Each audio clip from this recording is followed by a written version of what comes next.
Mais ce soir, il sera remplacé tout simplement par Ludovic Giuly et Peggy Lugnoula. Et intervention nantaise pour sortir proprement et ramener un peu de sérénité. Attention, ça va revenir très vite avec Giuly devant Alonso. Giuly qui passe. Et l'intervention du gardien nantais, c'est pas terminé. Deuxième chance pour Giuly, c'est frappé. Le poteau qui renvoie. Quelle occasion pour Paris. Double occasion pour Giuly. Et les Nantais s'en sortent bien sur ce coup-là. Elle est là la différence. Cette perte de balle à l'origine de cette occasion parisienne. Cette perte de balle de Fati. La bonne sortie, l'anticipation de Jérôme Alonso sur Ludovic Giuly. Et là, il n'a pas d'autre solution que de frapper. Et malheureusement pour le Parisien, et heureusement pour les Nantais, que ce ballon est hors de poteau. Sakho, encore une fois, très autoritaire. Mamadou Sakho, qui a retrouvé sa place dans l'axe de la défense parisienne. C'est Seignon. Et c'est passé, pas de hors-jeu pour Peggy Lugnoula dans le dos de la défense nantaise. Lugnoula, il a le temps de se retourner.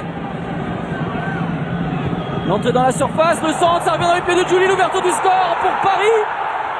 C'est signé Ludovic Giuly sur un bon travail de Peggy Lugnoula. La nouvelle doublette de l'attaque parisienne en l'absence d'Oharo. Ça marche et Paris mène 1-0. Ouais, et ça fonctionne très bien parce qu'il a la bonne profondeur sur ce bon ballon de Stéphane Sessegnon. Lugnoula, il prend la profondeur. Il va fixer son défenseur. Et là, petit rentre en retrait pour Ludovic Giuly.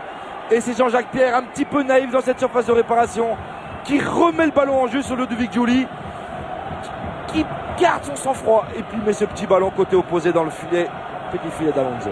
Un petit peu de réussite, un petit peu de réalisme. On demande à changer de côté. C'est Seignon, c'est fait.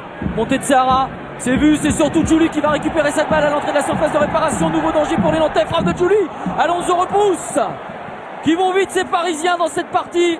Il n'y a pas de répit pour des Nantais qui souffrent. Ouais, mais la différence se fait une nouvelle fois par un long ballon par-dessus cette défense nantaise. Le contrôle, il est parfait de Ludovic Giuly. Il a joué la carte perso. Jérôme Alonso a bien fermé l'angle et a les mains très sûres. Mais ce ballon en corner, il y a peut-être une meilleure solution. C'est Seignon. C'est Seignon. Lugnoula. Ouais, pour Giuly dans l'espace. Et le but de Ludovic Giuly au terme d'une action rondement menée par les Parisiens. Ça joue vite, ça joue bien. Un triangle magnifiquement organisé. C'est un doublé pour Ludovic Giuly qui est encore une fois servi par Peggy Lugnoula. Ça déclenche l'offensive des Parisiens. C'est de là que ça part. Stéphane Sessegnon rentre sur l'intérieur, Ricardo Fati.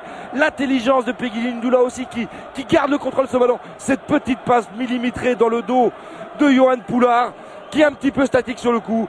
Et derrière la clairvoyance de Ludovic Giuly. C'est terminé. On attendait de voir si Paris était capable de résister à l'attente.